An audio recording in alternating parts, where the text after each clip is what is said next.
Welcome back to the Sacred Awakening YouTube channel. My name is Sam Awad. I'm a Palestinian, I'm an activist, and I recently wrote the book, The Sacred Awakening Reclaiming Christ Consciousness. Jesus told a story about a farmer who went out to throw seeds across the land. Some of the seeds fell on hardened ground. Birds snatched these seeds very quickly before they could take root because there was no space for the seeds to root. Some seeds fell on rocky soil.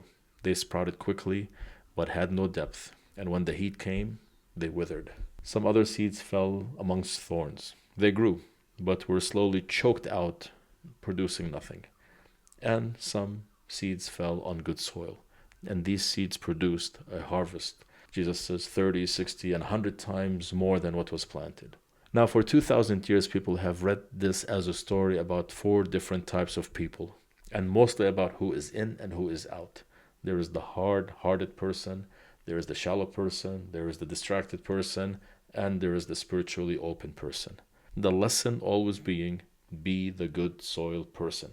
And that immediately creates a problem. Because the moment you hear it, you either think, I'm probably the good soil, and feel comfortable, because nobody wants to admit and declare they are bad soil.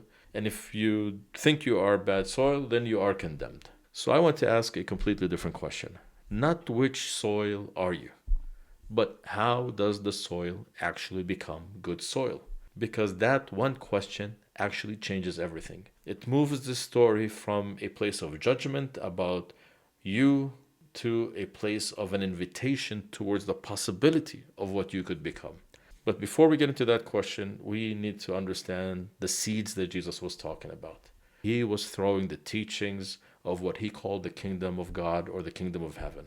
Not a place you go to when you die, not a religion, not a reward for good behavior, but a state of being, a way of living from the inside out, from love instead of fear, from wholeness instead of woundedness. Some call it awakening, some call it Christ consciousness, whatever term you want to use.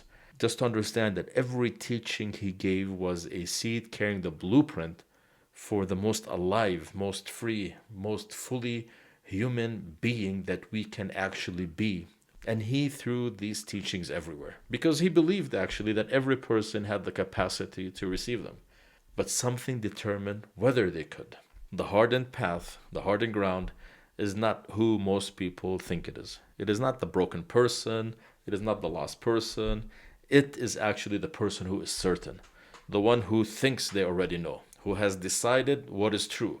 He has decided or she has decided what the teachings mean. He or she have decided who is in and who is out.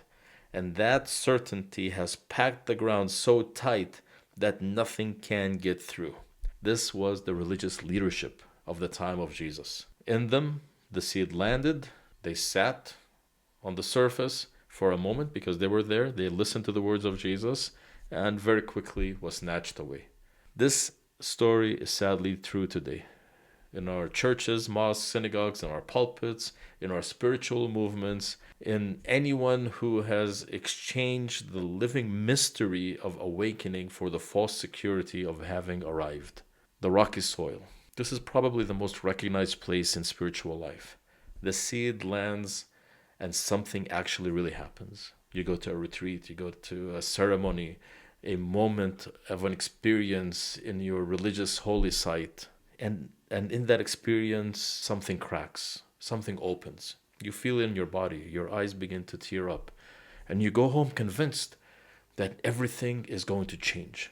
Even you promise yourself it will change because of this experience. And this is exactly what most religions and spiritual spaces are designed to create, an experience. And then you're on your own. No one is walking with you the next day. No one is there when the old patterns return and the guilt and shame arrive with them. Life happens. The same person who has been irritating you sends you a message. The screen of your mobile phone pulls you back in. And slowly, without noticing, the experience fades into a memory. Because an experience alone cannot transform you.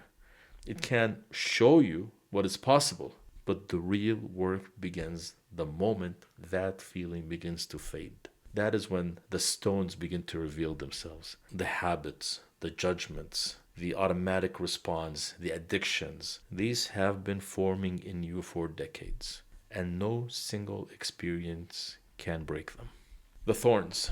This is the most probably deceptive soil of oil because here the seed actually grows. Something real begins, but it grows alongside something that was never surrendered, never looked at. And unlike the rocks, which are dead and passive, thorns are alive, they spread. And as they grow, their roots also wrap themselves around the stones, covering the wounds and the blind spots so completely that the person who is in the thorns can no longer even see the wounds themselves. The ego didn't die, it just learned a new language, wrapped itself in the teaching, used the sacred to elevate itself, build influence, feel chosen and special and above others. Jesus actually called them wolves in sheep's clothing. These are not people who reject the teachings. They are the ones that actually are teaching the teachings, and beautifully maybe, and powerfully. But behind the teachings is a hidden life that looks nothing like what is being proclaimed. This is not a judgment because something real did actually begin in them. But the moment the seed started growing, they believed that that was enough. They never looked at their shadows, their blind spots, the thorns quietly spreading through their life alongside the good seeds. Finally, there's the good soil. The same seeds, the same farmer, the same act of throwing, but there is a difference here because this ground has been worked. There is no good soil before it had been worked, and most of the time, it is not done alone. And if it's done alone by the farmer, it is the most difficult work that the farmer does. If I look into my Palestinian heritage, my ancestors were farmers in the same land that Jesus was giving this parable. They knew this land.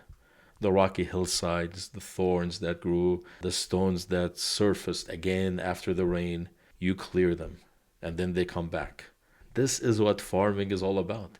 Because the work is never just about planting seeds. The work is the clearing, the returning again and again, because new thorns appear and new stones surface and new shadows reveal themselves that the last season had been hidden.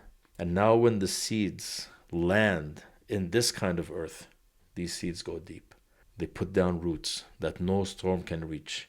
And from these roots, a harvest grows beyond anything imaginable. Good soil is not found. It is made through the breaking, the clearing, the tilling, through the willingness to return to the work even when you thought you were done. Every harvest that has ever existed began with someone willing to do the work that nobody sees. Jesus threw his seeds towards everyone.